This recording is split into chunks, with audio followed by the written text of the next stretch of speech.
Hitman 3 doesn't do a lot to change its staple gameplay that IO Interactive has seemingly perfected throughout the World of Assassination trilogy. That's not a knock on its entry, but a testament to the series' refinement over this latest trilogy. Instead, the story's final act focuses on developing some truly fun, entertaining, and interesting sandboxes to explore. The final act in Hitman's Shadow Organization storyline is a formidable conclusion for an otherwise alright narrative that started back with Hitman 1. The Hitman story arc was never its strongest element in my opinion, but seeing Agent 47 and Diana Burnwood's war against the Providence finally come to the forefront and shedding some light on the real story behind the series was welcoming. If anything, I was happier to see this conclusion, not so much because I was gripping at the edge to find out what happens, but more in a hopeful sense that I just want the series to go in another direction already with its story. While this is technically a sequel, in practice Hitman 3 feels more like an expansion, and I mean that in the best way possible. Hitman 3 doesn't see many changes when it comes to gameplay. Sure, it looks ever so slightly prettier, but the real excitement with this entry are the new sandboxes at your disposal. IO Interactive focus on creating new worlds that not only help put the already laid out elements of the series at the forefront, but challenge players to think about scenarios in new ways. This is perhaps best shown off with the new murder mystery level that puts Agent 47 in the shoes of a detective solving a murder case. While you can still go about causing havoc and messing around with the AI like one normally does with this series, you can also straight up just play the role of the detective. That change in perspective felt like playing a game within a game in what is arguably one of the most iconic levels in the Hitman series. I got a bit ahead of myself though. For those unfamiliar with the Hitman series, the game is structured by sending you off to various locations with objectives to collect intel and or take out multiple targets and escape without being caught. Whether you choose to go guns blazing, sneak around stuffing bodies into cabinets, or just blending into the environment is completely up to you. Agent 47's instinct ability lets you see hazards around you from staff that can see through your disguises and objectives that you need to take out.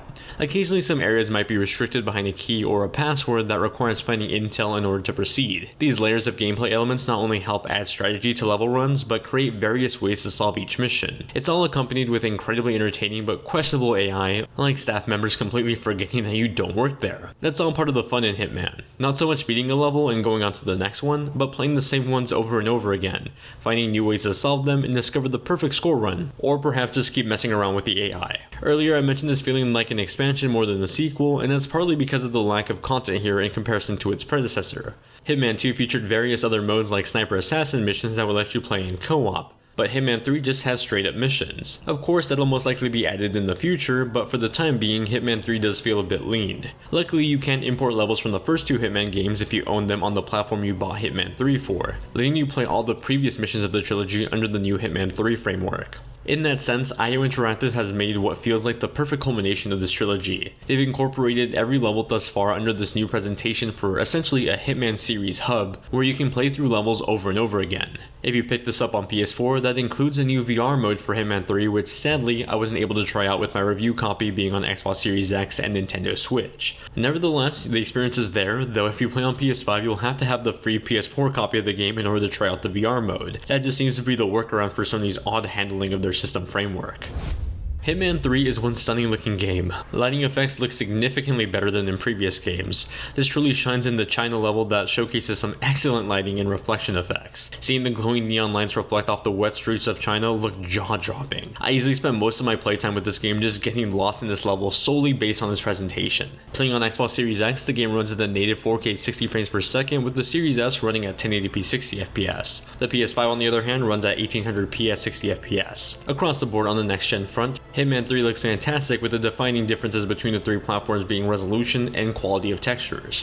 What Hitman 3 demonstrates is a commitment to a balance between great frame rate performance and relatively solid resolutions with the power of each console it's on. Now, I also got the Nintendo Switch Cloud version for review, and look, of course there's plenty of shortcomings playing a cloud version of a video game. Trying it out, I kept running into bugs with the launcher that would crash the application. I couldn't really figure out what was causing the launcher to crash, but restarting my Switch seemed to fix it for the most part. Anyway, once into the actual game from the launcher, Hitman 3 worked relatively flawlessly with my 200 down and 50 up internet connection over both Wi-Fi and wired connections. Compression is noticeable, with gameplay looking like a 540p stream of an actual PC game. Surprisingly, it was pretty responsive, with only some moments in aiming to be occasionally challenging.